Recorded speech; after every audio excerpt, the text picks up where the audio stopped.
Welcome to the Believeland Prep Podcast, presented by Michael DeLazel & Co., CPAs and business advisors. You can contact them at cpaneeds.com. I'm your host, Cameron Palmer. With me, as always, Derek Dimmitt. It's just us today. No Alec, no Kevin, so we're back to business as usual. How are we doing? Doing pretty well. Like you said, no third wheels, so we're just back to the Cameron and Derek show as it was. So, Heck yeah, but here we as it are. always should be. Yes, here we are Yes. getting ready for week 7 of high school Whew. football, and I looked at the weather, and it's still the highs on Friday are like still 70. So we're But there's a getting breeze. towards yeah, There's a we're good getting breeze, towards that's the for end sure. of the season, but the weather wouldn't have you thinking that. But No. some great league games that we're getting into now, and you gotta start paying attention to the polls to see who's jockeying for position for home field in that first round. That's always important, playing at home, For especially sure. when it's do or die. But we're still a few Right. weeks off from that, so we'll go ahead and recap week 6, look ahead at where we'll be week 7, and touch on volleyball as you always do with your great coverage of the volleyball action. And we'll talk a little college football from last weekend and the weekend ahead as well. All right. You want me to get it started? Take her away. All right, so I'm gonna start off with our players of the week. Our Division 1 through 4 Brunswick Automart Player of the Week, Cohen Klimak from Streetsboro. He passed for 272 yards, rushed for 131, and had 5 total touchdowns and a win over Cloverleaf. Congrats, and oh my god, I didn't know you were playing a video game last Friday. Great. I feel like every week we see these stats, and I'm blown away every time we read through these. I'm like, my god, it was these. Some of these numbers are insane, and I'm excited to see what these kids are going to do in the playoffs. They're putting up these numbers in the regular season, but when it matters most, and you mentioned do or die, and probably potentially for some of these players and teams at home. Who do you want to show up in front of at most in the playoffs? Your fans, obviously, especially Right. your turf. You got to defend home field advantage, as they say. I mean, some of these stats, whew, you could be looking at like a week 18 with some of these stats. And our Daystar Ford Division 5 through 7 high school football player of the week is Marco. I apologize if I mispronounce your last name. Sir Sirigliano. I think I got it. Yep. From he is from. Oh, all I gotta say is he set the Lorain County career record. Wow.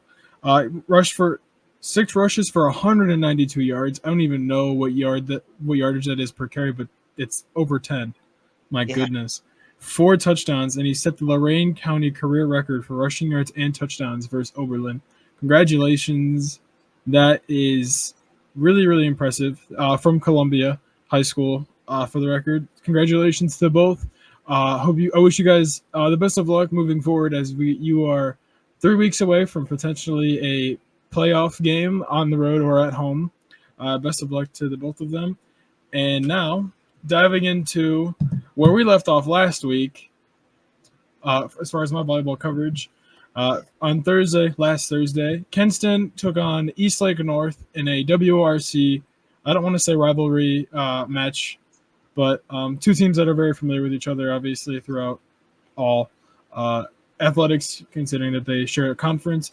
Kenston comes away with a 3-1 match victory, which they've kind of dominated the WRC. They beat Riverside and Chardon. They beat Chardon earlier last week, and they beat Riverside the following week. And they host Riverside tomorrow, which is where I will be as far as volleyball is concerned for Thursday. I'm looking forward to that one. 2 10-win teams in the WRC. It should be a good one. It is their Volley for the Cure game, so I'm expecting big crowds from both sides. Big student sections, which is always the best part about high school sports, especially in the gyms when it's really, really loud because all it does is echo. So excited for that. But touching back on this game, You're gonna Riley have to wear Rosnick. your sorry to cut you off, way, but you're No, gonna you're have good. to wash your hoodie there, air your Yeah, shirt and make sure that you have that ready for tomorrow so you don't stick out like a sore thumb. yeah. My it's our Powder Puff jerseys from last year. I was Coach P Daddy. For any of you who know the story behind that nickname, it's a good one. Anyways, um, Riley Rosnick, 16 kills. Another phenomenal game. I did not get to this in the season preview. Christian Jolly told me this before I started my interviews, way back when. She's a Purdue Fort Wayne commit. I did not bring it up and ask her about it in the interview, and I apologized to her about it last week, but I'm making note of it now. So hopefully, any of you who read the preview and watched the interviews for that, now you know if you did not know before. So I wanted to give props to her. Peyton Pampush had 10 kills as well. Honestly, I think but just about every time I saw Kenson score, it was Riley or Peyton, and I guess bringing the house down, as you could say, because those are the momentum plays that give your team probably like the edge when you need it most. I saw a lot of it last night for sure.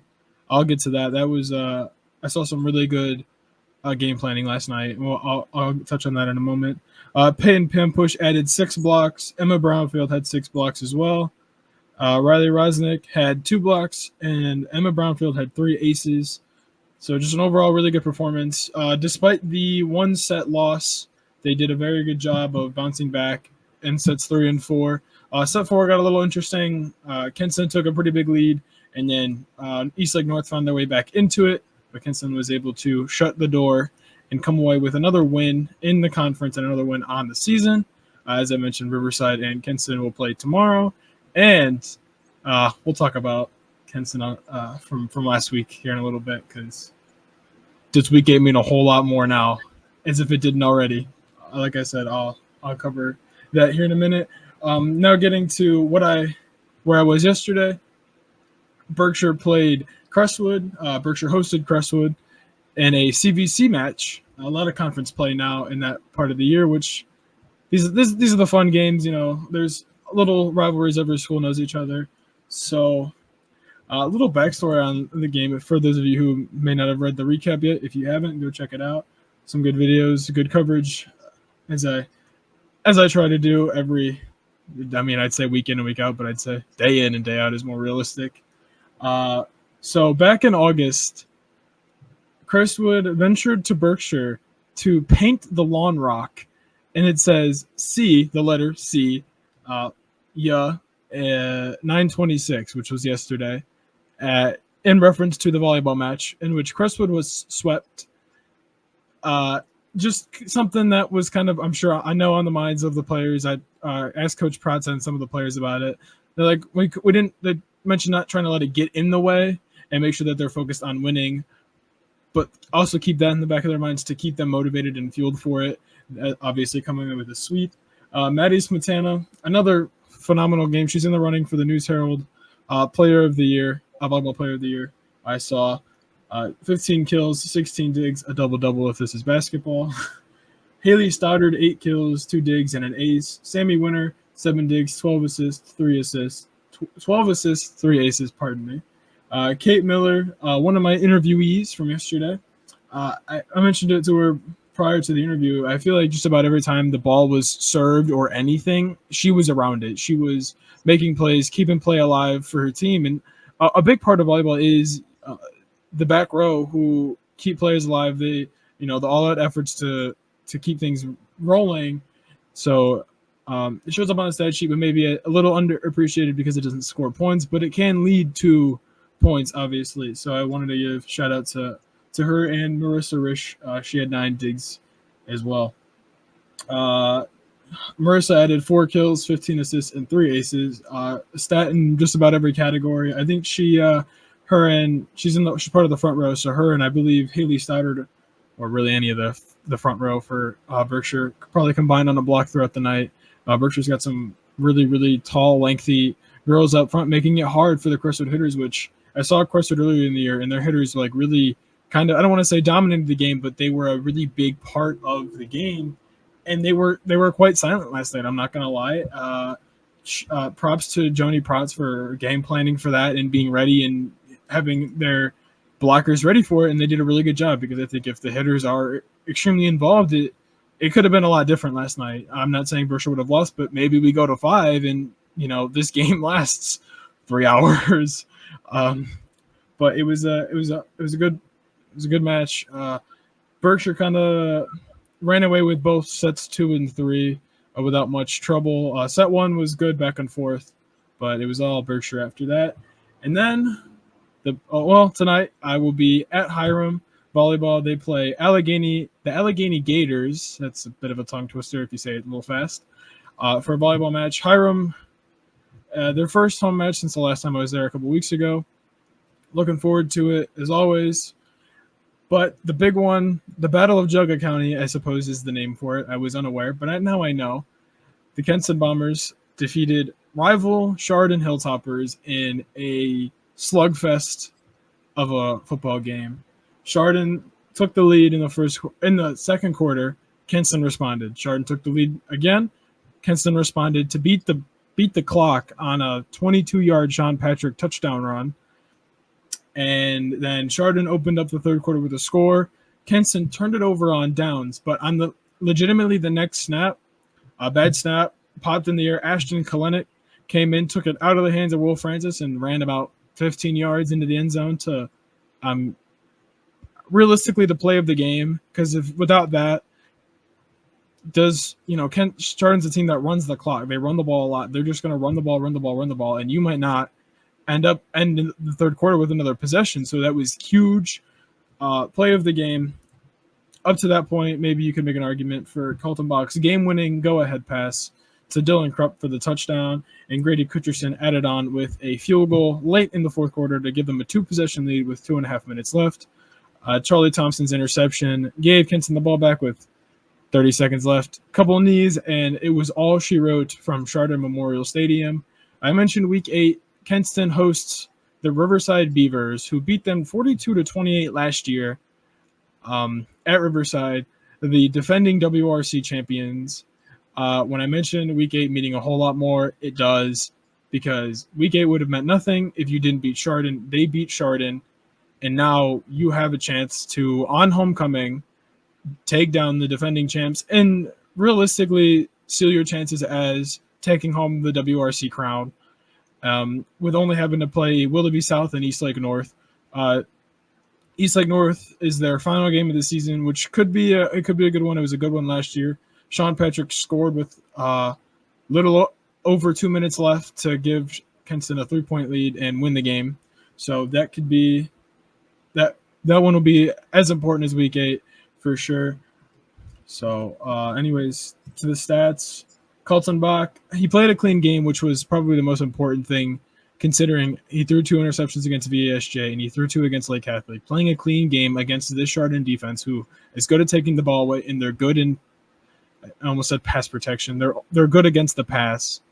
It was key, and he did that. He 9 of 14, 130 yards and a passing touchdown. Sean Patrick was kind of quiet. He ripped off a couple big runs, 20 attempts for 85 yards, and the key touchdown to end the first half. Dylan Krupp had 2 receptions for a touchdown, 2 receptions, 38 yards, and 2 receptions, 38 yards, and a touchdown. I apologize. Tymir Cardona had 5 catches for 82 yards and a key interception earlier on in the fourth quarter, but before Charlie Thompson's interception. Tymir was the leading receiver and receiving yards for Kenston. I'd put in the preview that it would be that Dylan Krupp was the matchup to watch, but obviously something that I'm sure Chardon was aware of, that this is their leading receiver, most targets, most catches, most yards. Let's keep him quiet and make somebody else beat us, and Kenston used that to their advantage. Tymir Cardona he's a good receiver. He's fast. He's got good hands. And he was big in the win for sure. I want to give a big man shout out to Sean Doyle. Sean Patrick fumbled it into the end zone, and so obviously if the ball drops there, you can't outside of the end zone, you can't advance it. But because it fell forward into the end zone. Sean Doyle, the left tackle, pounced on it for the score, and that is what actually tied Henson and Chardon in the second quarter. So good instincts from the big man. It was nice as a former lineman. It was nice to see a lineman get a touchdown because I know we all have that dream that may or may not come true. And he was very, very ecstatic about it in the post game interview, as I think anyone would be. He mentioned that nothing would have taken the ball out of their hands, and 100%. There was nothing. You could have never taken that ball out of any lineman's hands. Obviously, just the absolute dream. And now for college, Hiram fell to Denison, 55-24. Despite a rough first half, trailing 41-7, the Terriers really jumped out in the second half. Dylan Bolliker had an interception to start their first defensive drive. And then later on, I believe the next Denison drive recovered a fumble that led to a Hiram scoring drive. Both turnovers led to Hiram scores. So, hopefully carrying over some good second half momentum in which they outscored Denison 21-14. Into Saturday, they play Kenyon. They have another road game, and then they will be back home for their homecoming. I didn't know that college did homecoming up until it was noted to me by Raekwon Davis Herford. So thank you, Raekwon, for letting me know because I did not know that, but now I do. October 14th, they have their final. I don't believe their final home game. I think they have one the following week, but one of their final home games of the season. Their coach and some of the people around mentioned that these next couple of weeks are very winnable games. So hopefully we get to see Hiram get some wins on the board and build some momentum for the rest of the season as they are just past halfway through their college football season. And that's all I have for last week and everything this week from yesterday. So what do you got for us? All right. Looking at the football coverage that we had for high school throughout Believeland media, it was Michael Patterson in Lakewood as St. Ed's welcomed River Rogue. They were an out-of-state opponent, and St. Ed's was looking to bounce back after their defeat at the hands of Massillon, and bounce back they did. It was a 42-6 victory. Um, St. Ed's is definitely one of the top Division One programs, even though they'd lost to Massillon. That was a close game. It wouldn't surprise me to see St. Ed's going deep into the playoffs Oh, no doubt. this fall. And then we had Marshawn Powers. He was out in Avon to see the Eagles' uh, victory over Olmsted Falls. It was 52-10. And when you're talking about the players of the week, those numbers are crazy. But what's even more crazy is that there's other players that are putting up numbers close to that.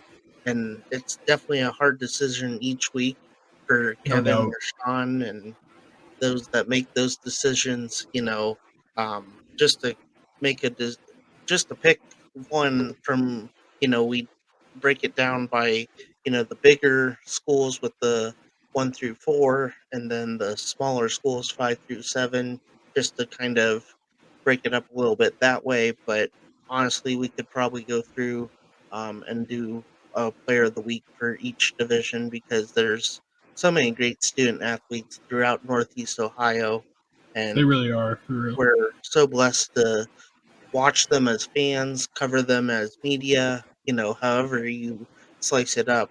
Um, just such a joy, week in and week out. And, this year more than years past, I've seen some of these schools come in from out of state, and Yeah.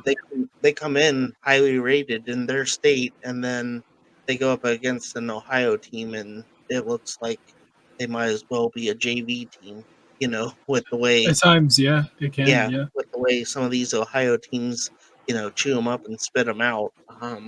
And that's something that I saw myself Friday night, not on Believeland, but for um, something else I do. The Massillon Tigers defeated Middletown out of Delaware, and they came in as the number one ranked team in their class or division in Delaware. Their star defensive end is going to Syracuse. They have a few other players that are being looked at by some Power Five schools, and Massillon pretty much had control of the game from the opening kick. and there were some off the field issues going on with Maslin that's been talked about a lot, so we won't uh, dive into it here. But yeah, there was a lot that was going on that could derail teams, but Maslin still came out and played an amazing game, and they remain undefeated and the number one ranked team in Division II for the state of Ohio. And it will be interesting to see if anyone can knock them off because they appear to be a team on a mission.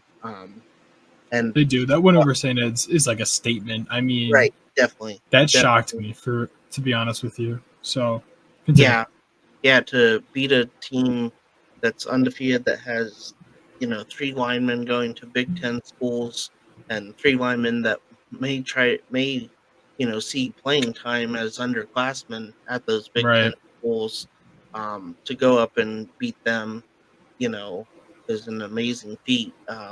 But another team that's just having an amazing season, James A. Garfield, the G-Men, uh, they it was their homecoming last week.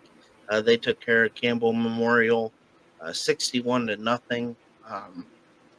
Yeah, they're there's not They're much. doing it right. Yeah, there's not some of these teams that were covering a lot because they're having such great seasons. You kind of run out of the words to say, run out of the Yeah. adjectives to put towards their season because they're just having such a great year, and it's great to see. And you, once we get into the playoffs, it's do or die. So you never Right. know when these seasons can end. So we try to enjoy them, and we hope that the student athletes and the coaches and the band and the parents and everyone, you know, ta- takes it in. And it's something that you'll be looking back on as the years come. As you graduated last spring, played your last season of football last fall, and I'm Yeah. sure you still have those moments. I know we've talked about it, Oh, for how sure. your mindset is still kind of in that. And with you covering some of these schools that you played against, or, this week you're covering Cardinal, your Back to alma the mater. alma mater. Yep. Yeah. So, you look out there and a year ago, that was you, you know. Yeah, it was. And it's cool seeing all these parents who, are familiar with me and they're like, oh, look at you. You're back again, but you're on a bigger stage in a way, as a media and not an athlete. So that's always exciting for sure. Yeah. So that was last week. I covered on Saturday. Mount Union had their home opener against Muskingum. It was 74-7. They had two pick sixes in like a matter of like 6 minutes of gameplay. Oh, wow. It's crazy. You go to a Mount Union game and you try not to because it ain't given Saturday or Sunday or whatever, but these Mount Union games, that's almost the norm. Like it isn't if they'll win or not; it's how bad are they going to beat them.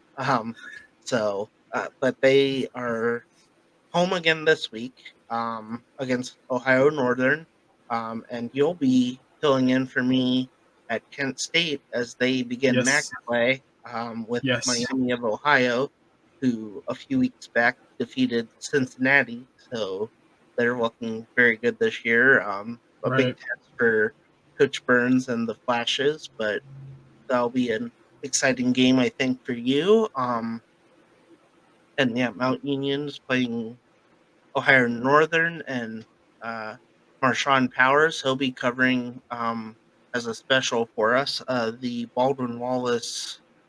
Um, it escapes me who they're playing, but Yeah. he's Ooh. covering the Baldwin Wallace game this Saturday. Um, yeah, we got so many games; it's hard to keep track of. It, Honestly, it um, is. we're staying busy.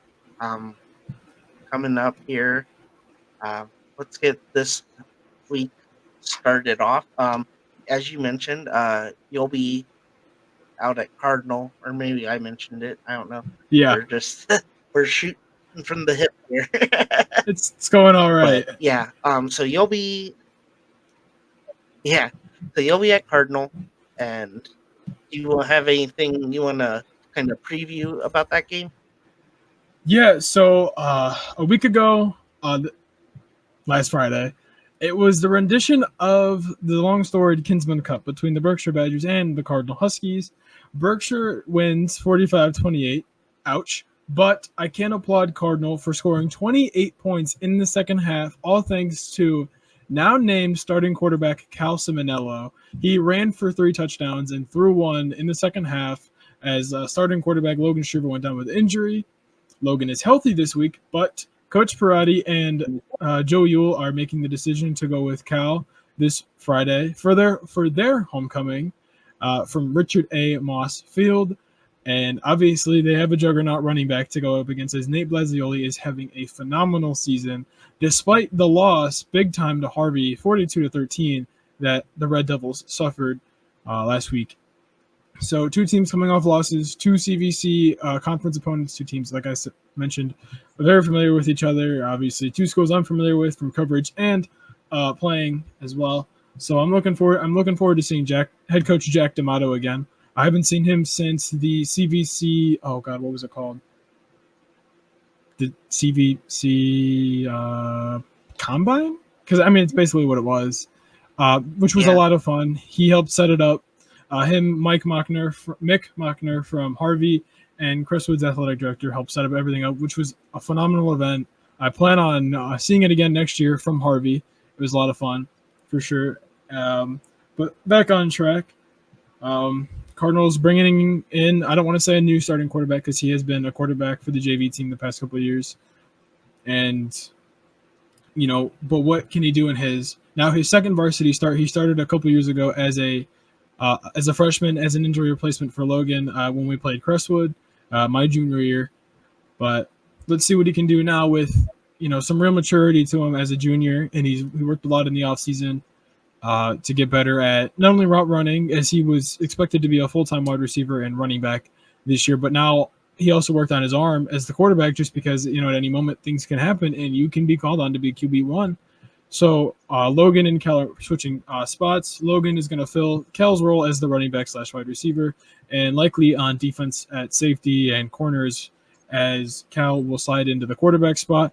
I give big props to him. We're very close friends, obviously, having just graduated from there and spending the past couple of years with him on the football team and the basketball team as well. And he also enjoyed traveling with me for some of my baseball coverage, helping me out with some stuff. So huge shout out to him. I'm excited to be back home, I guess, is a way to put it. But that's all I have for the Cardinal game. And I'm excited to make the trip to Kent as a Kent State Geauga student to watch the Flashes take on Miami of Ohio. So that should be a fun one as well. First Division I college game. I'm really looking forward to it. I'm excited to see what that Division I college energy is like. Obviously, spending a lot of time at Hiram for Division III. A couple steps up here. Despite it being a small D1, it is still D1, and I'm excited. So that's all I got for everything this week. Obviously, Kent Center Riverside tomorrow, and then we'll dive into where I'm going to be next week, which might be just as busy as I am this week. Yeah, it's that time of year. Once we get into conference play, I love it. A lot of good matchups to be had. But speaking of which, for the rest of our Friday night coverage, we have Medina at Strongsville.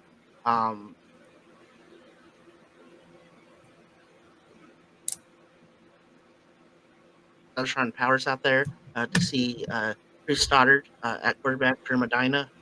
Then we have Walsh at Hoban. That'll be Mike Patterson will be there. And then Saturday evening rather, Marshawn will be at the Holy War between St. Ignatius and St. Edward. A storied rivalry up in the Cleveland area. Probably one of the better ones that Northeast Ohio has. And then we've already made mention of Crestwood at Cardinal for you. And then wrapping up the coverage for Believeland will be the Godfather, Kevin Sleds. He'll be at St. John at Wyndham. And keep your eyes peeled on that one.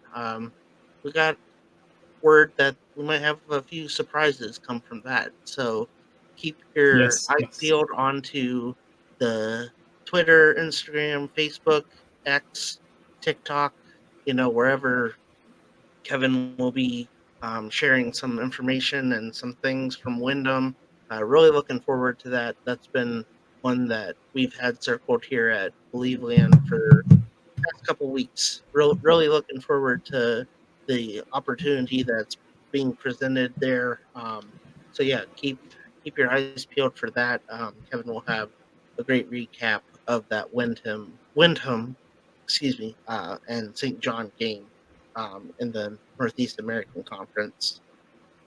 But yeah, that's where we are for high school football, and we've touched on college football, and yeah, it's getting to the nitty gritty of things. So Oh, for we're sure. having a great season so far on the Believeland side, and happy to be providing coverage to so many great student athletes at the high school and at the college level as well. You made mention of Hiram being Division III. Maybe they don't get the coverage very much, but that's why we're here. We're here to For kind sure. of fill in some of those gaps that maybe the bigger media outlets overlook, because there's great stories and great student athletes, and you know they're they're all over. And in Northeast Ohio, we can't go very far from being close to a high school or a college, and No, you those can't. those are where the stories are. So, it, They're just about it, everywhere. yeah. So But I if you're got with, one more thing I oh, want to add go ahead, Cameron. before you can And then, finish. You can finish. I'll go ahead and add this. okay, I was just going to say we are continuing to look to add writers to our team, especially in the Akron and Canton areas. Especially with basketball season coming up. But if you hop on now, we can get you in, get you on for some high school football playoff coverage, because that's coming up sooner than what any of us realize. So Yeah. reach out to Kevin, reach out to Cameron or I. You have our Twitter handles there, or X handles. We'd love to have you join the team. You know, Cameron and I always looking for guests to come on here onto the Prep Podcast. We love chatting with our guests. We've had Alec on a few times, had Kevin on last week. We've had Marshawn on. We've had, a few that we did separately. But yeah, always looking for great stories. So if we're missing something, please reach out to us. We'd love to help spread the word. And yeah, if you want to be a part of what Kevin has going on and we're continuing to grow, uh, reach out to one of us here at Believeland, and we'd love to have you work with us as my son makes his weekly appearance. Hey, Awesome. hey, What's up, Tucker? I'm done. That's awesome. Awesome. We have a special guest that we didn't even know about. Anyways, I want to give a shout out to Coach Mike Topalian and the Cardinal Boys golf team. They went in undefeated this season and won the CBC. And just in, the Cardinal Huskies golf team are moving on to the next round of the OHSAA playoffs. I did interviews with them, so please go check those out on Believe Land Media's everything. And keep on be on the lookout when their season is to end. I'm not speaking it into existence, but when that time comes, I want to do a season recap for them. So keep your eyes peeled for that, as maybe golf is the next sport Believeland Media picks up with me. I'm not very good at it. I shot 4 under on 18 on Sunday, but it was fun. It was for charity. Well, I didn't. I had one putt for birdie, and that was all I did on 18 holes. Thank you for carrying me to my teammates. I always appreciate it. Um, but anyways, I wanted to give them a shout out for moving on. Uh, yeah, that's impressive as always. We have some really good golf athletes. Two of them are multi-sport athletes. Troy Doman and Reese Soltis are also on the football team, so I will be seeing them on Friday as well as they look to take down the Crestwood Red Devils. Anything else to add before we wrap it up? No, just continue to follow us or subscribe wherever your socials lead you. And for written content, Believeland Media LLC.com. Kevin made it so the articles are on the homepage, so you don't even have to look for it once you're there. Yeah, another week of coverage that I'm looking forward to, that the whole team's looking forward to. So if you see us out there, say hello, give us a wave, a thumbs up. Always. As Maybe a long as it's salute. not the middle finger, we're open to it. Don't give me the bird. Whatever you do, don't give me the bird. I wouldn't appreciate that, but a wave.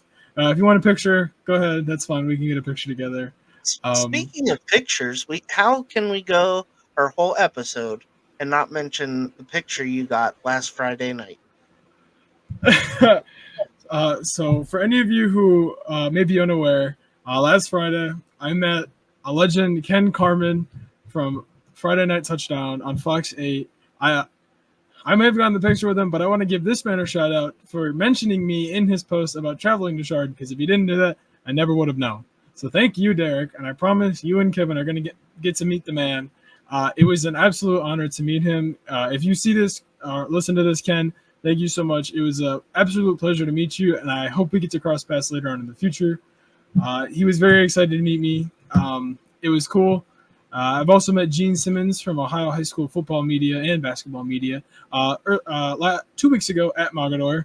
I was the latest of Believeland media members to meet him. I think the only one that had not. But now I'm on that list. He hasn't met Kevin yet. Which, really? We have to get on Kevin because he's met Marshawn, he's met me, he's met you. I'm pretty sure he's met Michael. So Kevin's the lone wolf. So I thought I was the lone wolf. Yeah. All right. But we love Gene. We love what he does with Ohio football media, Ohio basketball media. We'll be getting into that before long. Definitely enjoy everything that Gene does, and you can't not be a fan of Ken Carmen, whether it's his work with Fox 8 or 92.3 The Fan with the morning show. A great guy, and I'm jealous of you that you got to meet him, and I haven't. You get to meet him, I promise. I promise, I'll make it happen. He was very willing to meet me. I'll make it happen. I'm actually talking about alma maters. I'm actually covering his alma mater Friday on the radio side. They're playing North Canton Hoover, so I'll have that call. So there you go. If I can't meet Ken Carmen, at least I'll cover his high school alma mater. There you go. Find the little wins, as little wins as you can in any situation. Yes. But I think that's all for us. You got anything else before we pack her out? No, just thank you again to Michael DeLazel and company, CPAs and business advisors, for all that you do for us here with the Believeland Prep Podcast. And that's all I got. You got anything more, Cameron? I'm shocked he said the name. He said the name. It only took how many weeks of me hearing you say it that I felt comfortable taking the lead and saying it myself. But you did it. I think I did it justice. All right. Do you want me to do the outro, or do you want to do it now that you said it? Go ahead. Thank you guys so much for watching or listening to Believeland Prep Podcast with me, your host, Cameron Palmer, and my co-host, Derek Dimmitt, presented by Michael DeLazel & Co., CPAs, business advisors. You can contact them at cpaneeds.com. Thank you guys so much.